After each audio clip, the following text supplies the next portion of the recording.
नमस्कार दोस्तों। हम जब भी आदिवासी समुदाय की बात करते हैं तो एक शख्स का शक्ल हमेशा हमारे आंखों के सामने छलक आता है। क्या आप जानते हैं ये शख्स कौन थे? बिल्कुल जानते होंगे। हाँ, हम बात कर रहे हैं आदिवासी समुदाय के नायक भगवान बिरसा मुंडा की। पर आपको शायद इन्हें इस पिक्चर पर पहचानने में थोड़ा मुश्किल हुआ होगा, क्योंकि इन्हें ज़्यादातर तीर धनुष के साथ ही दिखाया जाता है। पर तीर धनुष के अलावा भी इनका जीवन बहुत ही रोचक था। उन्होंने अपना जीवन को जिन्हें वो बुढ़ापे तक जी सकता था, आदिवासी समाज के अन्य अत्याचार का उस लड़ाई को अपना हाथ उठाकर उन्होंने अपना बलिदान 25 साल का उम्र में ही दे दिया।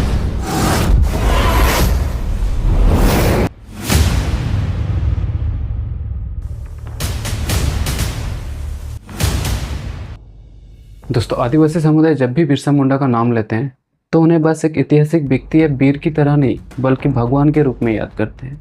मैं इस वीडियो में उनका तस्वीर को एक बिना के साथ इसलिए दिखा रहा हूँ ताकि उसका अंदर का जो कोमल मन और प्रेम भाव है वो दिख जाए, जो कि शायद उनके तस्वीर को तीर धनुष के साथ देख देख कर लोगों में महसूस होना ही जैसे बंद हो गया हो। ये स्वाधीन भारत है भाई। तब समय अलग था जब आदिवासियों ने आंदोलन के साथ साथ हथियार भी उठा लिए थे। पर संविधान है, हर किसी को अपना हक देता है। तो हमें बिरसा मुंडा का दिखे हुए रास्ते पर शांति के साथ गांधी जी का नीति पकड़कर चलना है। मेरा इस वीडियो में उनका तस्वीर को एक बीना के साथ दिखाने का दूसरा रीजन है क्योंकि बीना एक शांति का प्रतीक माना जाता है। तो चलिए देर न करते हुए जानते हैं कि एक साधारण खेती से जुड़े परिवार में जन्मा बालक 25 साल की उम्र में भगवान कैसे कहलाया। दोस्तों, वो और कोई नहीं, झारखंड के उलियातू नामक गाँव में जन्मा अपना बिरसा था।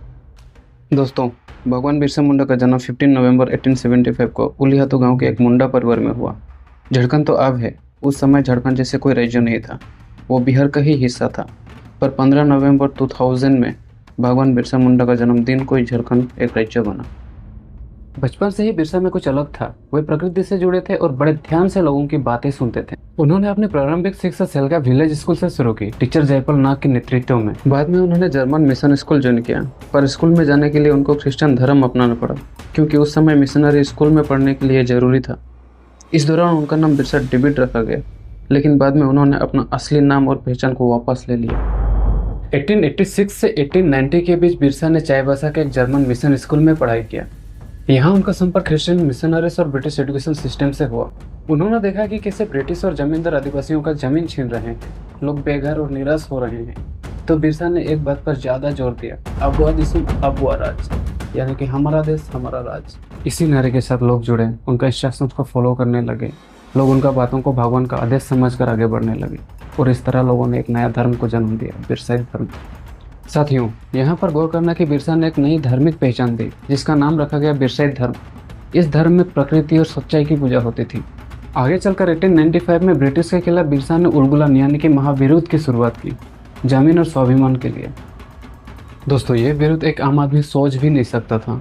गरीब किसानों की फौज, वो भी ब्रिटिश के गोली बारूद के खिलाफ, सिर्फ हाथों में तीर धनुष लिए, हाथों की मसल्स का दाम और दिल पे अपनों का प्यार और सिर पे मौत का कफन बांधे निकल पड़ा था बिरसा मुंडा का फौज। साथियों, बिरसा का प्रमुख कार्य क्षेत्र खूंटी और उसके आसपास के इलाके थे और वहीं से उन्होंने लोगों को संगठित किया और उलगुलान की शुरुआत की। बिरसा ने जमींदारों और दिको यानी कि बाहरी शासकों के खिलाफ स्थानीय विद्रोह को संगठित किया। अंग्रेजों और जमींदारों के अन्याय के खिलाफ खुलकर विद्रोह किया, इसलिए उन्हें कई मुश्किलों का सामना करना पड़ा। उन्होंने अपने लोगों को भी उनके खिलाफ लड़ने के लिए प्रेरित किया। इस तरह अंग्रेजों के खिलाफ हथियारों से लड़ाई और अपने धर्म संस्कृति को बचाने का आंदोलन शुरू हुआ। यह आंदोलन बाद में उलगुलान नाम के बड़े विद्रोह में बदल गया, जिसका नेतृत्व बिरसा मुंडा ने किया। बिरसा और उनके साथियों की गतिविधियां देखकर अंग्रेज बहुत गुस्से में आ गए और इस आंदोलन को जोरों से दबाने की कोशिश की। कुछ इलाकों में उन्होंने अंग्रेजी हुकूमत और जमींदारों को पीछे हटने पर मजबूर कर दिया, लेकिन अंग्रेजों ने फिर से सैनिक भेजकर उन्हें दबा दिया गया। फिर बिरसा की 1895 में पहला गिरफ्तारी हुई। इस घटना को द स्टेटमेंट नाम का एक इंग्लिश न्यूज़ चैनल ने कुछ इस तरह छापा।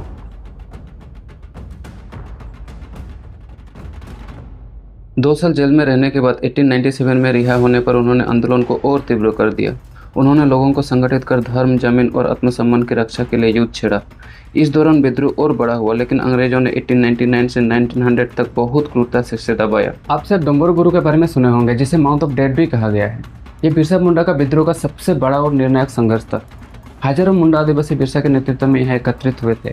अंग्रेजों ने इस पर हमला किया, गोलीबारी में 400 से ज़्यादा लोग मारे गए। ये विद्रोह को कुचलने का सबसे बड़ा कदम था। बिरसा की ताकत को कमजोर करने में अंग्रेजों को सफलता मिली। डॉक्टर अंबेडकर जी के लेखों और विचारों में स्पष्ट है कि बिरसा मुंडा के आंदोलन ब्रिटिश प्रशासन को इस हद तक हिलाकर रख दिया था कि कमिश्नर ने बिरसा मुंडा की गिरफ्तारी पर 500 का इनाम घोषित कर दिया। इसके बाद ब्रिटिश सेना ने डोम्बरू बुरू पर इकट्ठे हुए मुंडा योद्धाओं पर जबरदस्त हमला किया, बिल्कुल जलियांवाला बाग की तरह अंधाधुंध गोलीबारी की, जिसमें हजारों लोग मारे गए। पूरी पहाड़ी में मारे हुए लोगों की लाशें पट गई थी। इस निर्दयी हत्या के बाद लाशों को गहरी खाई और दरारों में फेंक दिया गया। कई घायलों को जिंदा ही दफना दिया गया। एक अंग्रेजी अखबार द स्टेटमेंट्स के 25 मार्च 1900 के एडिटर के अनुसार करीब 400 लोग मारे गए थे, लेकिन उस समय ब्रिटिश सरकार ने सच्चाई को दबा दिया और दावा किया कि सिर्फ 11 लोग मारे गए थे और 9 घायल हुए, और वो भी 2 अलग अलग दिन में, 7 जनवरी और 9 जनवरी 1900 को। पर डोम्बरू पर अपना बिरसा अंग्रेजों को हाथ नहीं लगा। इस नरसंहार के बाद इतना डर और आतंक फैल गया कि मुंडा लोगों ने डोम्बरू बुरू का नाम बदलकर टप्पेर बुरू रख दिया, जिसका अर्थ होता है मृतकों का टीला। दोस्तों, अंग्रेजों का फौज बहुत ही बड़ी तादाद पर थी और एक दिन उन्हें एक विश्वासघात के चलते बिरसा के ठिकाना जमकोई जंगल की जानकारी मिली। यहाँ अंग्रेजों ने अचानक हमला कर बिरसा को गिरफ्तार कर लिया। 1900 में उन्हें दोबारा गिरफ्तार कर लिया गया। रांची सेंट्रल जेल में सिर्फ 25 साल की उम्र में उन्होंने अपना आखिरी सांस ली।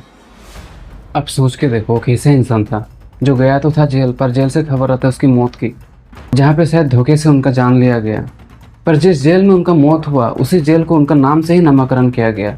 जी हाँ, आप सही सुन रहे हैं। बिरसा मुंडा के मौत के बाद रांची सेंट्रल जेल का नाम को बदलकर बिरसा मुंडा जेल रखा गया, जो आज लोगों में प्रसिद्ध है। उनकी मृत्यु को लेकर कई सवाल और विवाद रहे, खासकर ब्रिटिश अधिकारियों की रिपोर्ट और स्थानीय आदिवासी समुदाय की मान्यता के बीच। अंग्रेजों ने दावा किया कि बिरसा की मृत्यु हैजा से हुई, एक खतरनाक बीमारी जो गंदा पानी और भोजन से फैलती है। इसमें दस्त, उल्टी और कमजोरी होती है। उन्होंने कहा कि जेल में उनकी तबीयत अचानक बिगड़ी और इलाज के दौरान मौत हो गई। इसे प्राकृतिक मृत्यु बताया गया। आदिवासी समुदाय और उनके अनुयायी मानते हैं कि बिरसा को जहर दिया गया था या फिर टॉर्चर किया गया था। लोगों को शक है कि ब्रिटिश सरकार उन्हें और ज्यादा प्रेरणा स्रोत बनने से रोकना चाहते थे। बिरसा की गिरफ्तारी के बाद भी बहुत सारे आंदोलनकारियों को दबाया गया। उस समय को स्वतंत्र जांच नहीं हुई। जेल में मृत्यु के बावजूद पोस्टमार्टम रिपोर्ट या सबूत सार्वजनिक नहीं किए गए। ये संदेह इसलिए और भी ज्यादा गहरा होता है क्योंकि बिरसा मुंडा एक बहुत बड़ा जननेता बन चुका था और उनका खौफ अंग्रेजों को इतना था कि उनका लाश का अंतिम दर्शन भी लोगों को करने नहीं दिया गया, या क्योंकि वो डरते थे कि अगर बिरसा का अंतिम दर्शन कर लेते हैं तो लोगों में विद्रोह और भी बढ़ सकता है। भगवान बिरसा की मौत आज भी इतिहास की एक रहस्यमय घटना मानी जाती है, लेकिन उनकी आत्मा और विचार आज भी जिंदा है, खासकर आदिवासी आंदोलन, आत्मसम्मान और भूमि अधिकारों के प्रतीक के रूप में। आपको क्या लगता है, क्या उनका मृत्यु प्राकृतिक था? अगर आप भी भगवान बिरसा मुंडा को अपना प्रेरणा स्रोत मानते हैं तो अपना राय कमेंट बॉक्स पर जरूर बयां करें। वो मरकर भी अमर रहे और इस तरह वो लोग देवता बन गए। साथियों, क्या आप जानते हैं उसका मृत शरीर के साथ क्या किया गया? क्या आप जानना चाहते हैं? अगर हाँ, तो प्लीज़ बीइंग आदिवासी के साथ जुड़े, चैनल को सब्सक्राइब करें ताकि इस वीडियो का सेकंड वर्जन आप तक पहुंच सके।